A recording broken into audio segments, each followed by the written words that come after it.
What's connectivity for us, Continental? Connectivity is to connect the car with the driver, called HMI, to connect the systems within the car, the architecture, the network, and to connect the car to the outside world, to the digital world, to the internet. My name is Ralf Lillinger. I'm taking care on system development, innovation and strategy for the division Interior. And my task is to work out very good, attractive new products, which makes car more attractive and allow us to make good business. So, connectivity, we start with the internal network of the car. So you are journalists, you know it pretty good. We have a lot of electronic systems meanwhile in the car, like you have at home, a lot of electronic devices. And the lesson learned is, as better you're connecting them, as better functionalities you can create for the consumer. And we follow this idea in a very intensive manner. Give you just a very easy example. Take the tire. You know, if the pressure in the tire is not okay, too less pressure means bad CO2, means bad drive stability of the car. What we are doing is we measure with our system the pressure in the car, in the tire, give it to the internal network. Via the internal networks, the information is going through the body controller. He is sending this information to the head-up display, and directly in the view of the driver, he sees his tires if the pressure is okay or not. It's a very small example only, but you see that we have hundreds of new functions which you really can create by using the internal network information management even better. So, connecting the car with the digital world. This is not so new. I think you have a lot of efforts to follow this market and to write your articles on that. And we are very strongly working on that. We have meanwhile millions of cars equipped with our devices to connect the car with the digital world. But there is a strong push even to go further. Here, Sten Olaf Wilkening, over there in this corner, he will show you what's new. And one example is LTE. You know that LTE is changing a lot. The rollout is taken care of by this fast data connection. A lot of new functionalities are possible. Sten Olaf will help us out on that. On the left you see a seat. So good question is, what have a seat to do with the internet? Yeah? And to answer this question, Luigi Leonardi, he will help us out.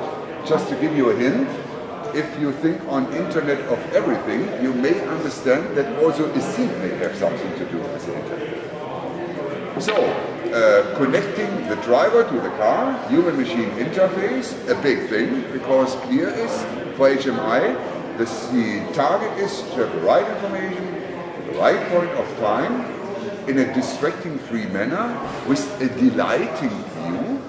Connecting the car to the outside world is essential to make automatic driving happen. Because if you do automatic driving, you need to know where the car is and what the car should do in order to follow the road best. So you need to need to know where the car is. If you use only the GPS systems of today, and if you have only 3-4 satellites receiving, the accuracy is very bad and not sufficient for automated driving. Here, once again, connectivity, connecting systems together. The idea is take existing sensor informations out of the car, like the wheel speed sensors, like the steering wheel sensors, mesh them up with the GPS information and get then a precise information where the car is. And that's essential information for automated driving, and that's also essential information to have a very accurate navigation guidance, knowing in what lane I am, not only knowing what street I am. And to make it happen, we have here the M2X Pro device. So, if you put all these connectivities together, one example what we can grab out of that, you see in this car, which we call driver focus vehicle. Here the idea is to have a front crash-free car. A front crash-free car. So that's a big question, we know. Question is how to do, at least not so difficult, because we have cameras meanwhile in mass production which are looking in front of the street. We have radar systems which are analyzing also in front of the street are there obstacles. We have the navigation system in the car, seeing how the road is running, and what we are doing as well, we are looking for the head position of the driver. And keeping in mind, you know, I think everybody knows this nice machine, and texting while driving is a major root cause for accidents worldwide. And what we are doing, for example, is if somebody is texting, means he is not looking to the street, we are identifying that he is not looking to the street.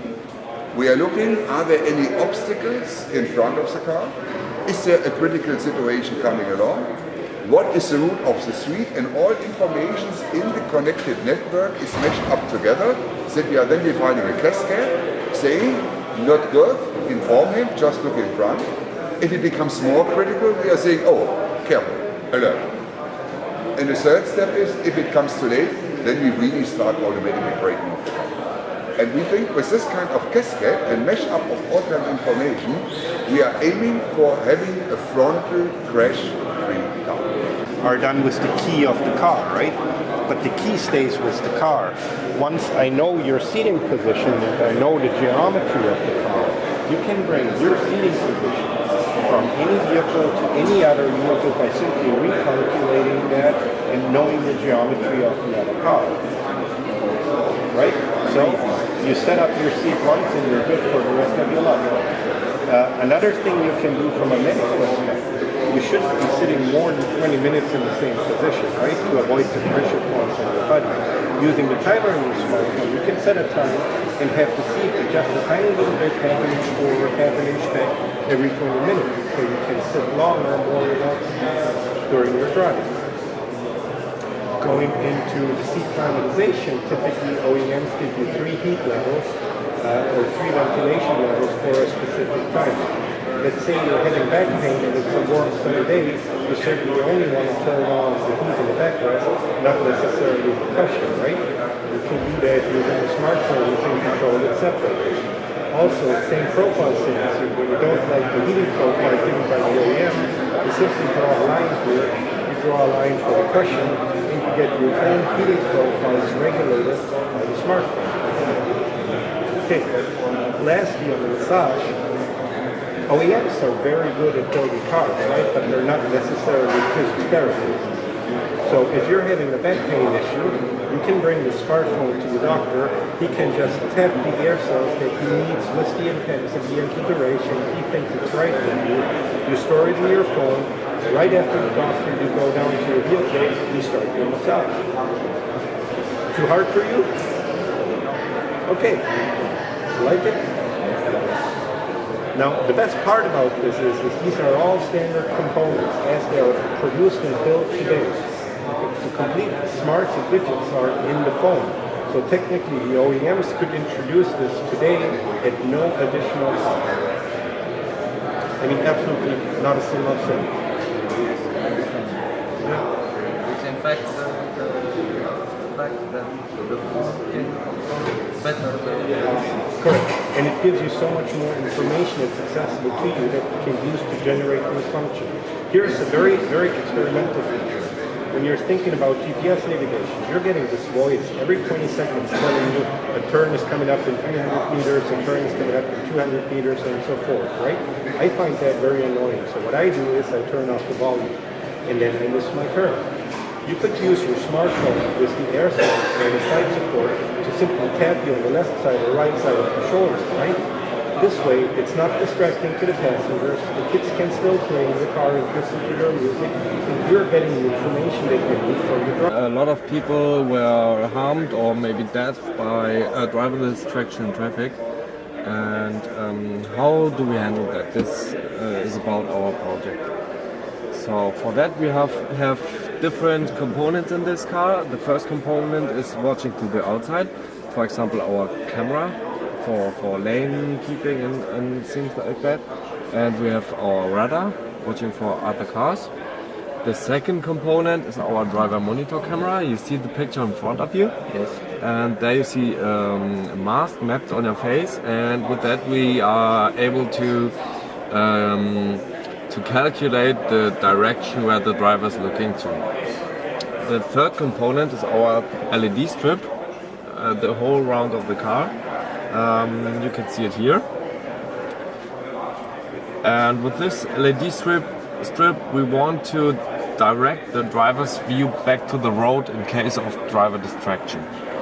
How do we do that? For that we have some building blocks. For example, our white comet at the left side.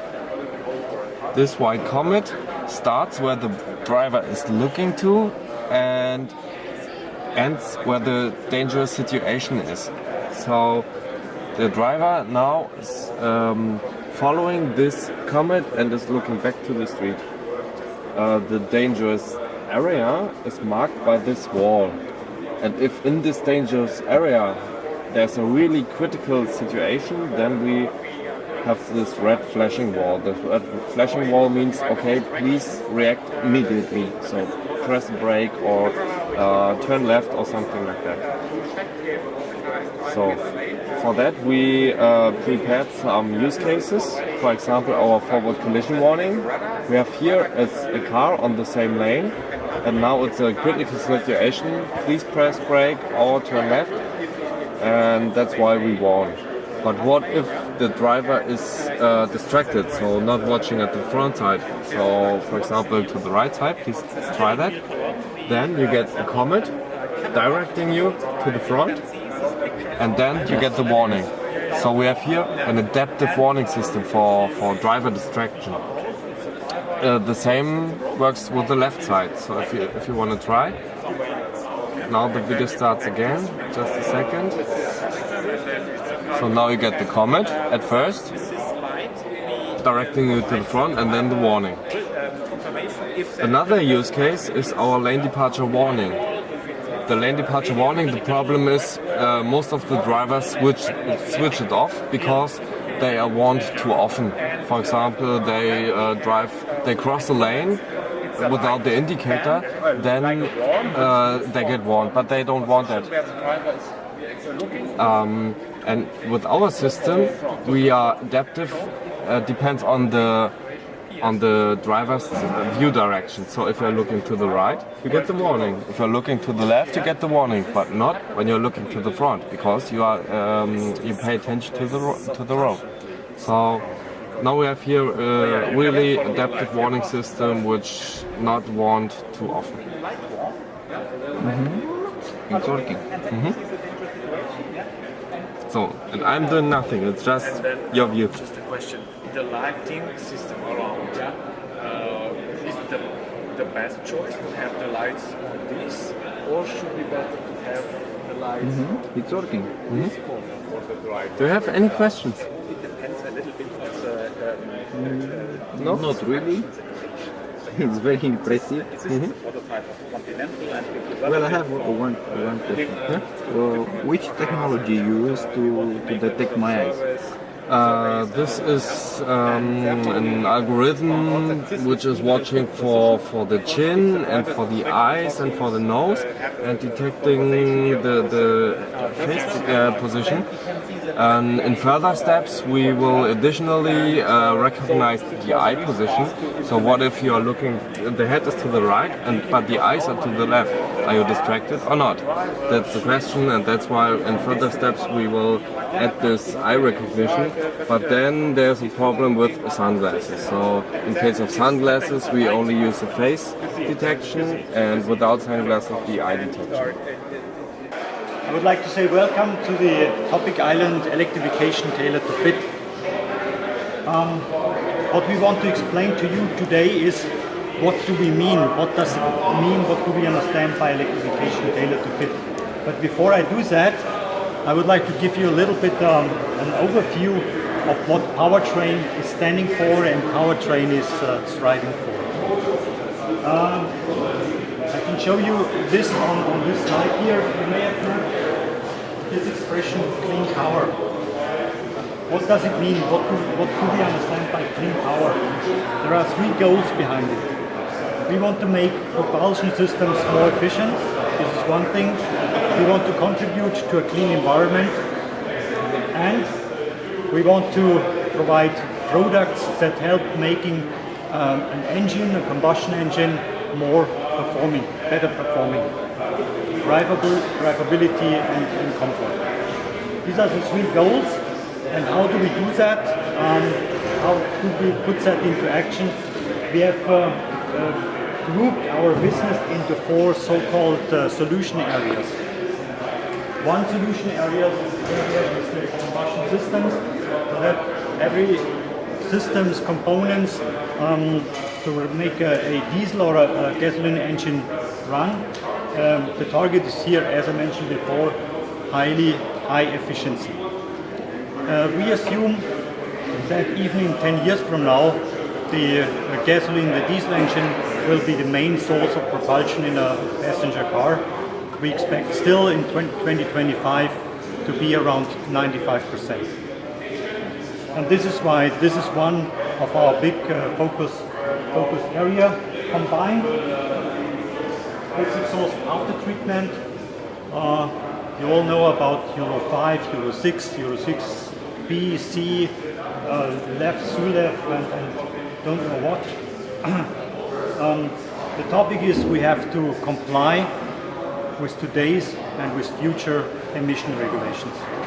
And this is what we deal with in the exhaust after treatment solution area. And then we have two solution areas where we are dealing with electrification. On the one side, electrification is for us a vehicle to make the drivetrain, overall drivetrain, more efficient by using, let's say, replacing a mechanical water pump with an electric water pump. Because then you can do it on demand, and that helps you to increase the efficiency. In the electrification here, we're dealing with electrification that supports the combustion engine up to electrification that makes a vehicle run on pure electric energy. But what that means, will now explain to you in more detail my colleague Bernhard Klein. He will bring to you closer what we understand by electrification tailored to fit. Yeah. Thanks. Okay, so welcome from my side. Well, my name is Bernhard Klein. I'm in charge of business development in the business unit Hybrid Electric Vehicle. That's in Continental, the business unit that takes care of all the electrification of powertrain. And electrification for us has different means, so it's not just the all-electric vehicle. Because in between pure combustion car and the pure electric vehicle, we have various technologies like 12-volt start-stop systems that run already today in high volumes on the road. And we are convinced that this will become more or less a standard feature in the future. And then we have here, as a transition between the 12-volt area and the high voltage area, the so-called 48-volt EcoDrive. We say this is a relatively simple and cheap solution to do some first entry hybridization for the vehicles. but I will explain later on a little bit more in detail. And then finally we have all these high voltage hybrids and electric vehicles, where you have already the capability for electric driving, depending on the technology and on the battery, maybe just a few kilometers in full hybrid, enough for, let's say, daily business, plug-in hybrid, and then finally in the all-electric vehicle, just electric. And for us it's very important to have this step-by-step approach, because we see that there are so many individual mobility needs in the world, and we would like to give everybody the right propulsion system to ensure that everybody can drive very efficiently. As I said before, it's relatively simple, so you don't have high voltage technology in. And today you have this 12-volt alternator already in the car, so you can use this space to replace it by the 48-volt belt starter generator. You add the 48-volt battery to it and the DC-DC converter to produce also the 12-volt side, because there will be two voltage levels finally in the car, 12-volt and 48-volt. And the advantage here of the 48-volt is that you can use it on the one hand to reduce the CO2 by a very comfortable start-stop functionality, also by regeneration. And additionally, in a second step, you can use it for high power consumers like seat heater or window heating, or the compressor for air conditioning. And then the next technology is the plug-in hybrid. As I said before, you charge it on the power grid, then you use this electricity for your daily driving, so you can run between 30 and 50 kilometers typically with these cars autonomously. And when you want to go for a longer distance, you automatically switch to the hybrid mode, and it runs like a full hybrid. And here in our innovation car we have on one hand the electric drivetrain in, but we also integrated other technologies like electric water pump or electric vacuum pump to combine many of these technologies that are useful for hybrids and electric vehicles. Then, last but not least, we have the pure electric vehicle. So here is no combustion engine at all in. There will be for sure some cars later on with the so-called range extender that gives you a little bit more autonomy, but the one we have here is completely electric. And the same for all these technologies is that we need a very good energy storage. So this is also an important component, and therefore we founded by beginning of this year a joint venture with SK Innovation, a Korean company that already is in production of lithium-ion cells. And from Continental side we deliver then the electronic, and this new joint venture called STE, so SK Continental Motion, develops and assembly then the complete battery systems. And here in front of it you have the reducer here, because the electric motor runs with 12,000 rounds per minute. It would be too fast for the wheels from the tires, so it's reduced, and you have the differential here on that side so that you can drive left and right wheel.